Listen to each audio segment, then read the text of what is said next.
Hello students, welcome to APSC Rise. আজি আমি কৰিম 20 মাৰ্চৰ most important current affairs খিনি from Assam Tribune and other newspapers of Assam. এই ক্লাছটো খুবেই বেনিফিচিয়েল হ'ব ADRE and APSC candidatesৰ বাবে। লগতে অলপ MCQ কৰিম আৰু আপোনালোকৰ যদি কিবা ডাউট থাকে কিবা বুজি পোৱা নাই তেনেহলে আপোনালোকে কমেন্ট সেকশনত লিখিব। So let's start. আমাৰ প্ৰথম যোনটো নিউজ আমি কৰিম হেতু হল World Air Quality Report 2023. So World Air Quality Report খন দিছে আমাক এটা অৰ্গানাইজেশ্যন IQ Air এটা সুইচ অৰ্গানাইজেশ্যন হয়। এই ৰিপৰ্টখনত দিছে World's Most Polluted Countries মানে বিশ্বৰ ভিতৰত সবতকৈ বেছি প্ৰদূষিত কান্ট্ৰি। তাৰ ফাৰ্ষ্টত মানে ওয়াৰ্ল্ডৰ সবতকৈ বেছি প্ৰদূষিত কান্ট্ৰি নম্বৰ 1ত আছে বাংলাদেশ, তাৰ পিছত পাকিস্তান আৰু থাৰ্ডত আছে India.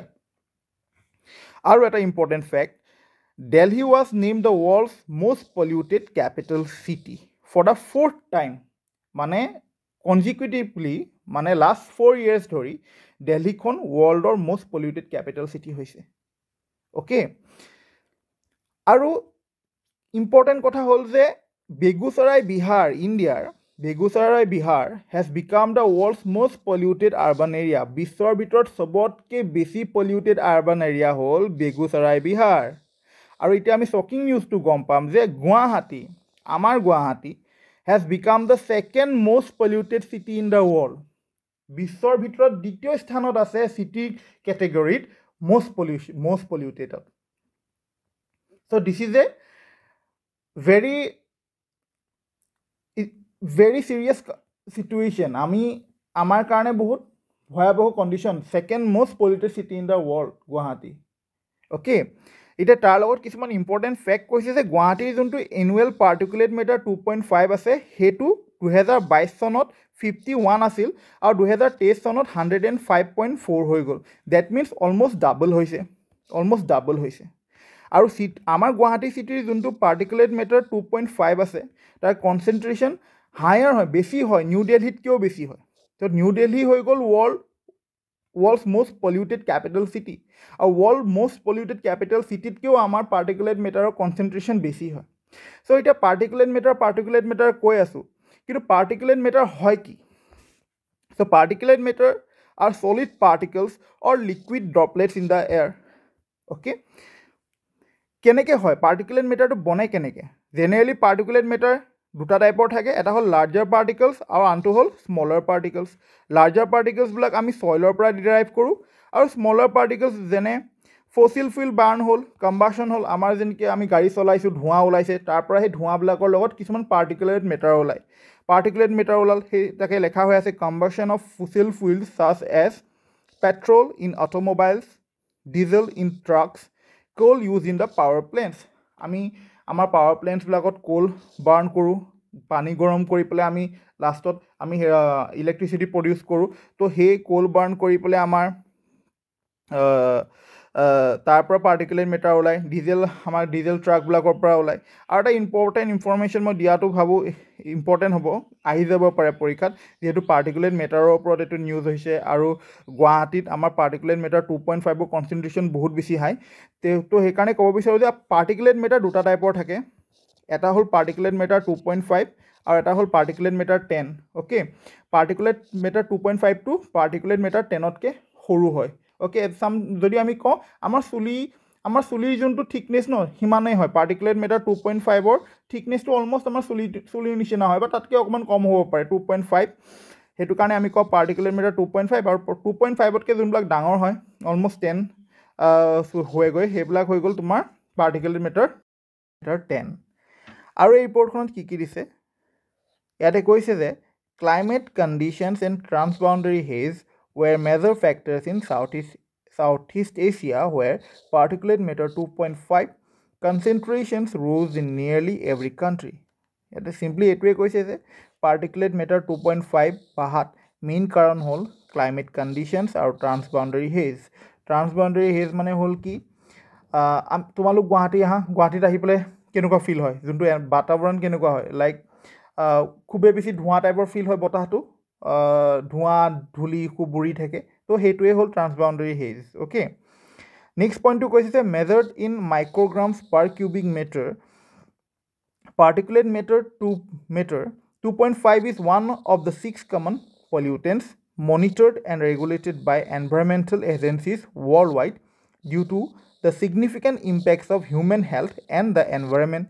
Yet a most important fact etu hobo pare je hudiba pare what is the unit in which the particulate matter 2.5 is being calculated বা count kora hoy ba gona jay hetu hoi gol micrograms per cubic meter is a unit of particulate matter 2.5 আৰু next important factor ahi gol je one of the 6 common pollutants boli koise the 6 common pollutants ki hoy to according to US Environmental Protection Agency the 6 most common air pollutants are carbon monoxide sulfur dioxide nitrogen dioxide lead ওজন আৰু particulate matter okay particulate matter মই already কৈছোঁ দুটা আছে 2.5 আৰু 10 okay next পইণ্টত কৈছে যে common components of particulate matter 2.5 include sulphates black carbon nitrates and ammonium মানে একদম চিম্পল ভাষাত হ'ল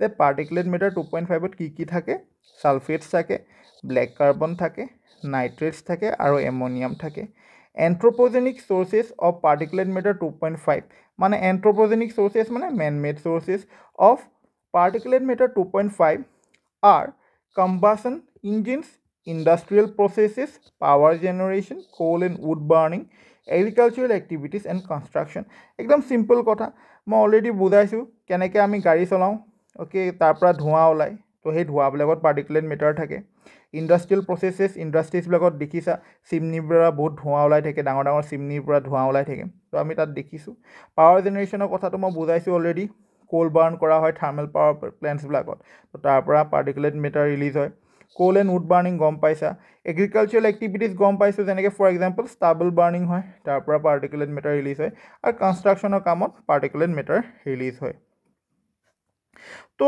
ইয়াৰ পৰা আমাৰ মষ্ট ইম্পৰ্টেণ্ট ফেক্টছ কি মনত ৰাখিব লাগিব আকৌ এবাৰ মই কৈ দিওঁ প্ৰথম হ'ল এই কোনটো অৰ্গেনাইজেশ্যনে এই ৰিপৰ্টখন দিছে তাৰপিছত আমাৰ এই ৰেংকিংটো important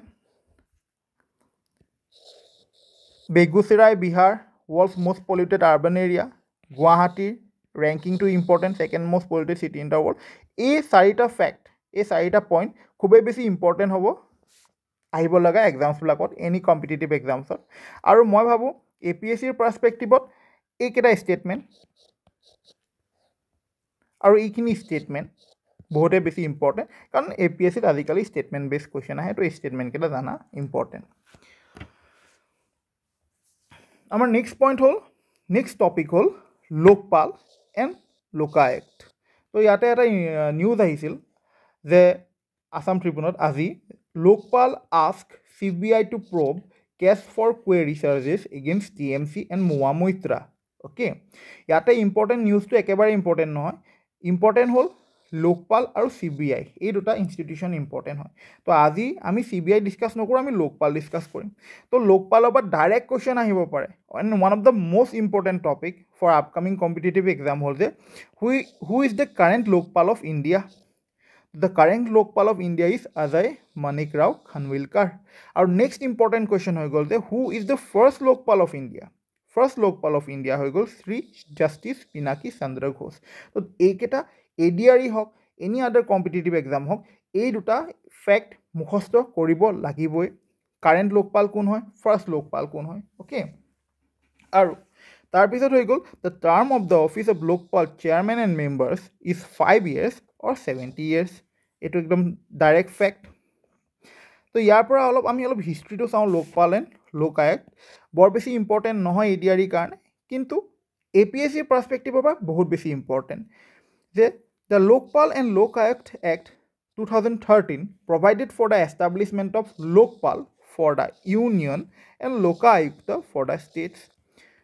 These institutions are statutory bodies. আৰু statutory bodies কি হয় যেতিয়া আমি কিবা এটা বডি পাৰ্লিমেণ্টাৰী ল দি বনাওঁ বা পাৰ্লিমেণ্টাৰী এক্ট দি বনাওঁ সেইটো হৈ গ'ল statutory bodies okay they perform the function of an ombudsman and inquire into allegations of corruption against certain public functionaries for related matters. Ombudsman মানে কি হয়? যোনে যোনে এবাৰ APSC প্ৰিলিমছ দি আহিছে তাতে CSET-ত মোৰ যিমান মনত আছে তাতে এটা পেছেজ আহিছে অম্বাডছমেনৰ ওপৰত. অম্বাডছমেন হৈ গ'ল এজন অফিচিয়েল যোনে পাব্লিক বডিজবিলাকৰ ওপৰত কৰাপশ্যন চাৰ্জেছবিলাক ইনকুৱায়াৰ কৰে. অ'কে, তো এই অম্বাডছমেন যোনজন অফিচিয়েল সেই ফাৰ্ষ্ট কোনখন কাণ্ট্ৰিত আহিছিল? First officially it was integrated in Sweden. আৰু আমাৰ ইণ্ডিয়াৰ কাৰণে যোনটো টাৰ্ম লোকপাল বা লোক আয়ুক্ত আছিল সেই টাৰ্মটো দিছে ডক্টৰ LM সিংভিয়ে. তো এইটো ফেক্টটো ইম্পৰ্টেণ্ট হৈ যায়. অ'কে, নেক্সট অকণমান ডাটা চাই লওঁ ফ্ৰম APSC পাৰ্চপেক্টিভ যে লোকপালক এপইণ্ট কোনে কৰে? লোকপালক এপইণ্ট কৰে প্ৰেচিডেণ্টে, আৰু লোকপালৰ কমিটিত থাকিব এজন চেয়াৰপাৰ্চন আৰু মেক্সিমাম 8 মেম্বাৰ্ছ, যাৰ 50% উইল বি জুডিচিয়েল মেম্বাৰ্ছ আৰু 50% members of the Lokpal will be SC, ST, OBC, minorities and women. Okay, আৰু chairperson of the Lokpal should be either former Chief Justice of India or the former judge of the Supreme Court or an eminent person. So, eketa fact to important hoy from statement based for statement based questions. Okay. আৰু নেক্সটত হৈ গ'ল লোকায়ুক্ত. আমি already পঢ়িছোঁ যে লোকপালটো হৈ গ'ল for union আৰু appoint কৰে প্ৰেচিডেণ্টে. আৰু এতিয়া চাম লোকায়ুক্ত. লোকায়ুক্তটো হৈ গ'ল আমাৰ ষ্টেটৰ কাৰণে আৰু এপইণ্ট কৰিব গভৰ্ণাৰে. অ'কে, এতিয়া বাকীখিনি ফাংচনাৰিজ অলমষ্ট ছেমেই হয়, কিন্তু ইয়াতে যোনজন আমাৰ চেয়াৰমেন হ'ব সেই চেয়াৰমেনজন হ'ব ৰিটায়াৰ্ড সুপ্ৰিম কোৰ্ট জাজ or high court chief justice and comprising the State Vigilance Commissioner and a jurist of an eminent administrator as other members. That is, ইয়াৰ কম্পজিশ্যনটো, ইয়াৰ কমিটিটো দুইটাৰে বেলেগ হয়. ইয়াৰে ইম্পৰ্টেণ্ট ফেক্ট যোনটো আমাৰ মনত ৰাখিব লগা হয় যে চেয়াৰপাৰ্চনজন আমাৰ লোকপালত হৈ যায় former chief justice of India আৰু ফৰ্মাৰ জাজ অফ সুপ্ৰিম কোৰ্ট, আৰু ইয়াতে হৈ যায় ৰিটায়াৰ্ড সুপ্ৰিম কোৰ্ট জাজ, চিফ জাষ্টিছ নহয় হা লোকায়ুক্তত, অৰ high court chief justice. Okay, তো এই দুটা ফেক্ট বেলেগ বেলেগ হয়. আৰু এইখিনিৰ ওপৰতে এই গোটেই ফেক্টখিনি যোনখিনি মই পঢ়ালোঁ এতিয়ালৈকে লোকপাল এণ্ড লোকায়ুক্ত, ইয়াৰ ওপৰতে মই এটা প্ৰিভিয়াছ ইয়েৰ কুৱেশ্যন দিছোঁ. আপোনালোকে ট্ৰাই কৰিব, কমেণ্ট ছেকশ্যনত এনচাৰটো দিব চেষ্টা কৰিব, আৰু মই নেক্সট ক্লাছত এই কুৱেশ্যনটো ডিছকাছ কৰিম. কাৰ কিমান শুদ্ধ হৈছে মই চাম. অ'কে, নেক্সট আহি গ'ল আমাৰ পাৰ্বতী বৰুৱা. নিউজটো আহিছিল যে Parbati Barua receiving the USTM Social Excellence Award from Assam Chief Information Commissioner Bhaskar Jyoti Mahanta on Tuesday. এতিয়া পাৰ্বতী বৰুৱা কোন হয় আমাৰ? তো এবাৰ পাৰ্বতী বৰুৱাই she has been awarded with Padma Shri. She is also known as Hasti Koina because she is India's first woman elephant mouth. মানে এবাৰ পাৰ্বতী বৰুৱাই পদ্মশ্ৰী পাইছে, তেওঁক হস্তি কইনা বুলি জনা হয়, আৰু তেওঁ ইণ্ডিয়াৰ প্ৰথমজন ওমেন এলিফেণ্ট মাউথ হয়. অ'কে, তেওঁৰ ওপৰত এখন ডকুমেণ্টাৰীও বনোৱা হৈছে, BBC ডকুমেণ্টাৰী এখন বনাইছে কুইন অফ দ্য এলিফেণ্টছ বুলি. এই পাৰ্টিকুলাৰ নিউজটোত অকল পাৰ্বতী বৰুৱা ইম্পৰ্টেণ্ট নহয়, ইয়াতে আৰু এটা ইম্পৰ্টেণ্ট ফেক্ট আছে যে আছাম চিফ ইনফৰ্মেশ্যন কমিশ্যনাৰ কোন হয়? আছাম চিফ ইনফৰ্মেশ্যন কমিশ্যনাৰ হৈ গ'ল ভাস্কৰ জ্যোতি মহন্ত. অ'কে, তো আমাৰ এইটো পাৰ্বতী বৰুৱাৰ নিউজটো হৈ গ'ল.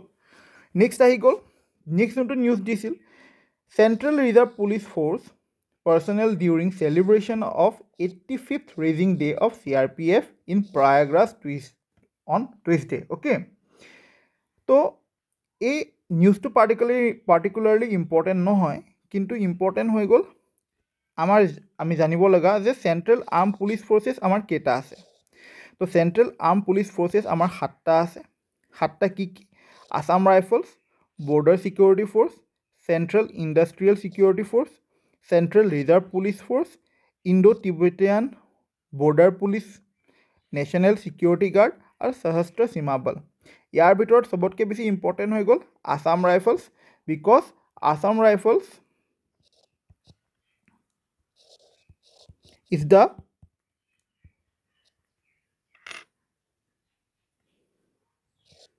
is the oldest paramilitary.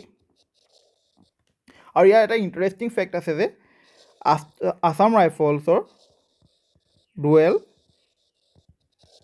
Administration হয় ফৰ মিনিষ্ট্ৰী অফ হোম এফেয়াৰ্ছে এডমিনিষ্ট্ৰেশ্যন চাই আৰু মিনিষ্ট্ৰী অফ ডিফেন্সে অপাৰেশ্যনছ চাই চ' ডুৱেল এডমিনিষ্ট্ৰেশ্যন হয় আছাম ৰাইফলছৰ এইটো ইম্পৰ্টেণ্ট ফেক্ট চ' আমাৰ এক্সাম পাৰ্চপেক্টিভৰ পৰা ইম্পৰ্টেণ্ট হ'ল যে আমাৰ চেণ্ট্ৰেল আৰ্ম পুলিচ ফ'ৰ্চেছৰ কেইটা ইউনিট আছে 7টা ইউনিট আছে আৰু তাৰে ভিতৰত চবতকৈ ইম্পৰ্টেণ্ট মই ভাবোঁ আমাৰ অসমৰ পাৰ্চপেক্টিভৰ পৰা অসম কম্পিটিটিভ এক্সামছবিলাকৰ পাৰ্চপেক্টিভৰ পৰা আছাম ৰাইফলছ ইম্পৰ্টেণ্ট ফেক্ট হৈ গ'ল যে 1835ত এষ্টাব্লিছ হৈছিল দ্য অল্ডেষ্ট পেৰামিলিটাৰী ফ'ৰ্চ হয় আৰু কি বুলি এষ্টাব্লিছ হৈছিল কেচাৰ লেভে অ'কে সেইটো ইম্পৰ্টেণ্ট হয় আৰু ইয়াৰ ডুৱেল এডমিনিষ্ট্ৰেশ্যন ফৰ্মেট হয় ইয়াৰ ডুৱেল এডমিনিষ্ট্ৰেশ্যন হয় মিনিষ্ট্ৰী অফ হোম এফেয়াৰ্ছে এডমিনিষ্ট্ৰেশ্যন চাই আৰু মিনিষ্ট্ৰী অফ ডিফেন্সে অপাৰেশ্যনছ চাই অ'কে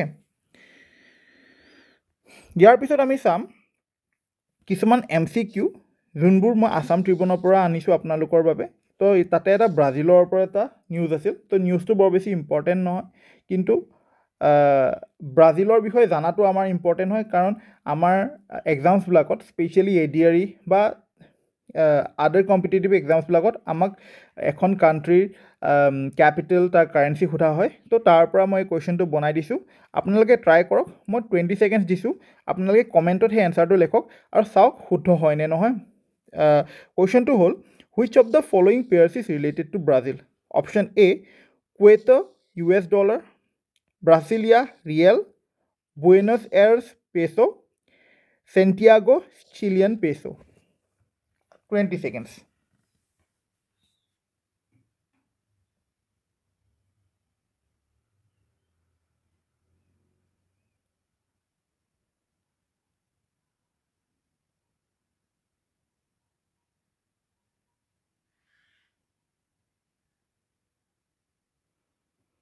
Okay.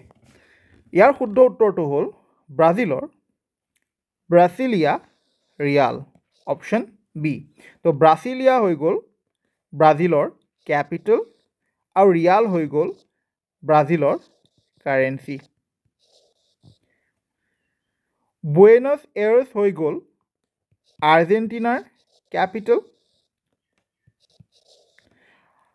আৰু পেছো হৈ গ'ল আৰ্জেণ্টিনাৰ কাৰেঞ্চি চেণ্টিয়াগো হৈ গ'ল চিলিৰ কেপিটেল আৰু চিলিয়ান পেছো হৈ গ'ল চিলিৰ কাৰেঞ্চি কুৱেটো হৈ গ'ল ইকুৱাডৰৰ কেপিটেল আৰু US ডলাৰ হৈ গ'ল ইকুৱাডৰৰ কাৰেঞ্চি তো ইয়াৰ পিছত আমি চাওঁ এইখন হৈ গ'ল এই গোটেইকেইখন যোনকেইখন মই কাণ্ট্ৰিৰ নাম ক'লোঁ এতিয়া আৰ্জেণ্টিনা চিলি ব্ৰাজিল আৰু ইকুৱাডৰ গোটেইকেইখন কাণ্ট্ৰি চাউথ আমেৰিকান কাণ্ট্ৰি হয় মই ট্ৰাই কৰিম সদায় আপোনালোকক অলপ মেপ দিবলৈ তো মেপিং যেতিয়া আমি কিবা এখন কাণ্ট্ৰিৰ ইনফৰ্মেশ্যন মেপৰ পৰা চাওঁ তো সেই কাণ্ট্ৰিখনৰ ইনফৰ্মেশ্যন আমাৰ মনত ৰখি যায় তো এতিয়া মই 4খন কাণ্ট্ৰিৰ নাম দিছিলোঁ এই গোটেই 4খন কাণ্ট্ৰিয়ে হৈ গ'ল আমাৰ চাউথ আমেৰিকান কণ্টিনেণ্টৰ পৰা হয় এয়া like Argentina Buenos Aires Chile চাণ্টিয়াগো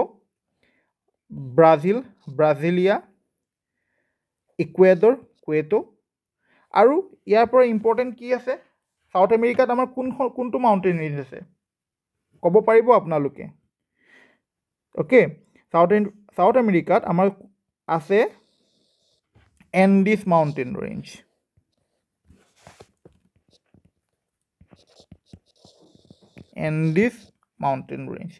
আৰু ইয়াৰ হায়েষ্ট পিকটো কি হয়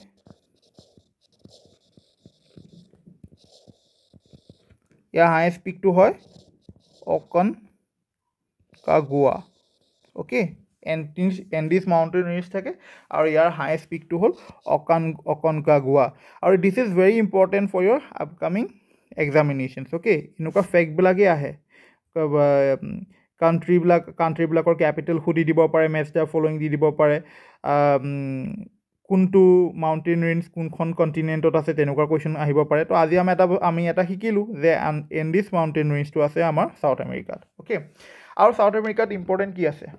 ছাউথ আমেৰিকাত ইম্পৰ্টেণ্ট আছে যে ছাউথ আমেৰিকাতে আছে আমাৰ ৱৰ্ল্ডৰ লাৰ্জেষ্ট ৰিভাৰ, অ'কে, এমাজন। তো এটা বহুতৰ কুৱেশ্যন আহিব পাৰে যে ৱৰ্ল্ডৰ লাৰ্জেষ্ট ৰিভাৰ, লংগেষ্ট ৰিভাৰৰ মাজত কনফিউজন থাকিব পাৰে। মই এটা কথা এতিয়াই কৈ দিওঁ, ৱৰ্ল্ডৰ লংগেষ্ট ৰিভাৰ হ'ল নাইল, আৰু ৱৰ্ল্ডৰ লাৰ্জেষ্ট ৰিভাৰ হ'ল